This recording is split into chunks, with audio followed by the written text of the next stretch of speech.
The glittering world of Los Angeles high fashion is no stranger to scandalous rivalries, bitter breakups, and corporate espionage. But the recent events surrounding Will Spencer have plunged the Spencer and Forrester families into an unprecedented nightmare.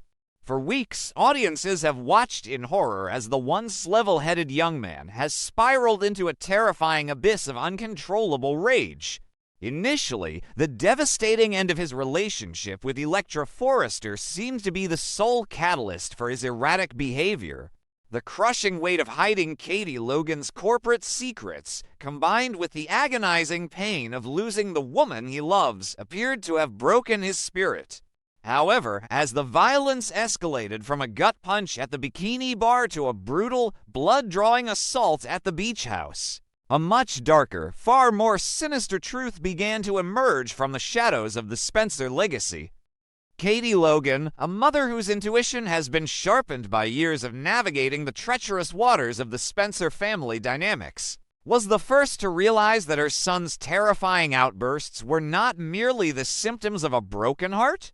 Watching Will pace the floors of their home like a caged, tormented animal, Katie observed a chilling detachment in his eyes, a blinding, almost feral fury that completely consumed him without warning.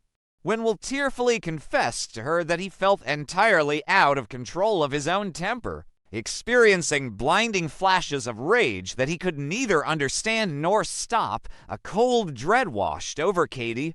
She knew the dark history of the Spencer bloodline all too well. She had witnessed firsthand the ruthless, often violent tendencies of Bill Spencer, but this was different. This was not calculated corporate ruthlessness. This was a pathological, terrifying loss of cognitive control. Driven by a desperate maternal need to save her son, Katie began to suspect that Will was suffering from something far more insidious than emotional distress. She began to research the genetic predispositions of the Spencer family, fearing that the chaotic, aggressive traits that had defined Bill's past were now manifesting in Will as a severe psychiatric pathology. Even more terrifying was the creeping suspicion of a physical, neurological anomaly. Could a brain tumor be pressing against the amygdala, the fear and aggression center of Will's brain? Could a silent, growing mass be the true architect of this sudden, violent metamorphosis? The mere thought of a medical catastrophe sent Katie into a spiral of agonizing anxiety, prompting her to secretly consult with top neurologists while desperately trying to keep her son grounded. Unfortunately, the ticking time bomb inside Will Spencer could not wait for medical appointments. The animosity between Will and R.J. Forrester had been simmering at a dangerous boiling point, fueled by R.J.'s opportunistic maneuvering to claim Electra's affections in the wake of the beach house tragedy. R.J., playing the role of the battered victim while subtly provoking his rival, had successfully alienated Will from the Forrester family. But the ultimate collision course was set when Will, driven by a compulsion he could not suppress, marched directly into the heart of enemy territory, the executive offices of Forrester Creations. The atmosphere in the Forrester building that day was already thick with the suffocating tension of the ongoing corporate war against Logan Creations. When Will stepped off the elevator, his face pale, his jaw clenched, and his eyes burning with an unnatural, feverish intensity, the air in the room seemed to evaporate. RJ was standing near the design tables, comfortably embedded in the life that Will felt had been stolen from him. What began as a tense verbal exchange rapidly deteriorated into a nightmare. Without any rational provocation, the blinding red mist descended over Will's vision once again. In a horrifying repeat of history, Will lunged at RJ with a primal, unhinged ferocity.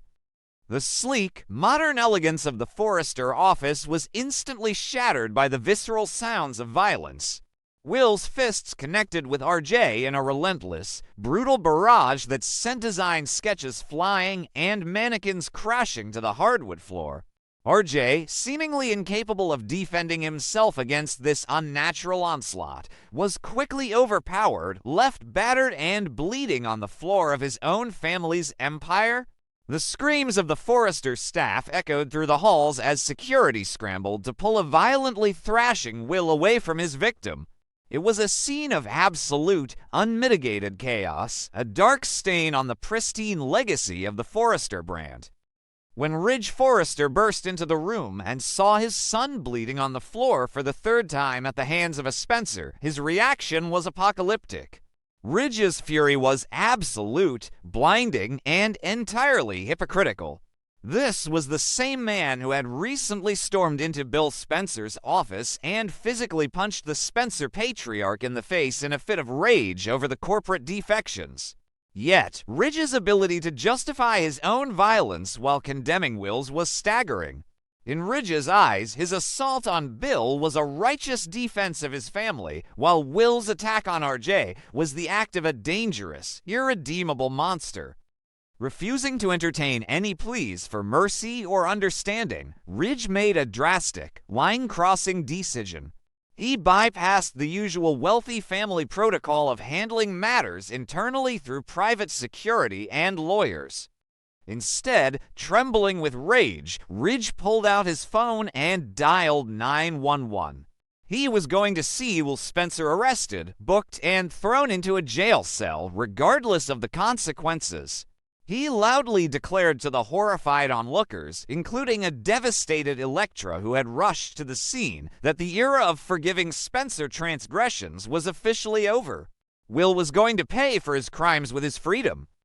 The arrival of the Los Angeles Police Department at the glamorous Forrester Creations building sent shockwaves through the fashion industry. Sirens wailed outside as uniformed officers marched into the lobby, handcuffs at the ready, demanding the surrender of William Spencer. For Will, the reality of the situation crashed down upon him like a tidal wave. The unnatural rage that had fueled his attack evaporated, leaving behind a terrified, confused young man who was about to be stripped of his dignity and marched out of the building like a common criminal. The Forrester family watched with a mixture of horror and grim vindication as the officers moved in to read Will his Miranda rights. But Ridge Forrester had severely underestimated the sheer, terrifying force of a desperate Bill Spencer. The moment word reached the Spencer Tower that Ridge had called the police on his son, the dollar bill persona was activated with lethal precision. Bill did not just walk into Forrester Creations, he invaded it. Accompanied by a phalanx of the most expensive, ruthless criminal defense attorneys in the state of California, Bill arrived like a hurricane of wealth and power. He physically inserted himself between the arresting officers and his terrified son, his voice booming with the authority of a man who owned half the city. Bill utilized every ounce of his immense financial power, political leverage, and legal intimidation to halt the immediate arrest. His lawyers aggressively challenged the officers, citing procedural anomalies, threatening massive civil rights lawsuits, and demanding that Will be transported to a medical facility rather than a holding cell, citing an acute, undiagnosed medical emergency. The standoff in the Forrester lobby was a clash of titans, Ridge demanding bloody justice for his bruised son, and Bill erecting an impenetrable fortress of money and legal maneuvering to protect his cub. Through sheer force of will and the undeniable power of his checkbook, Bill managed to secure a temporary medical hold for Will, whisking him away in a private ambulance surrounded by Spencer security, leaving a furious Ridge screaming threats in their wake. Once Will was safely secured in a private, heavily guarded wing of the most prestigious hospital in Los Angeles, the true battle began. Katie's agonizing suspicions were finally brought to the forefront. She and Bill demanded an immediate, comprehensive battery of neurological, psychiatric, and genetic tests. The following days were a torturous purgatory for the Spencer family. Will was subjected to endless MRI scans, CT scans, blood panels, and neurological evaluations. Bill paced the sterile hospital corridors, his usual arrogant swagger replaced by the terrifying realization that his money might not be able to fix whatever was broken inside his son's mind. Katie remained a steadfast, tearful presence at Will's bedside, praying that they would find an answer that could explain the horrifying transformation of her beautiful boy. The climax of this agonizing ordeal arrived with the delivery of the medical results, a revelation so shocking that it completely shattered the narrative of a bitter romantic rivalry. Bill Spencer, armed with a thick medical dossier, did not cower or hide the truth. Instead, understanding that the only way to save his son from a lengthy prison sentence and the total destruction of his reputation was total transparency, Bill called an emergency, highly publicized press conference, with the flashing cameras of the Los Angeles media capturing his every move, and with Ridge, RJ, and Elektra watching in stunned silence. Bill dropped a bombshell that silenced the entire city.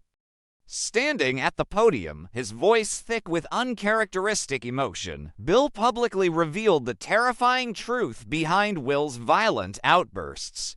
He disclosed the shocking medical test results. Will was not a malicious, vindictive criminal.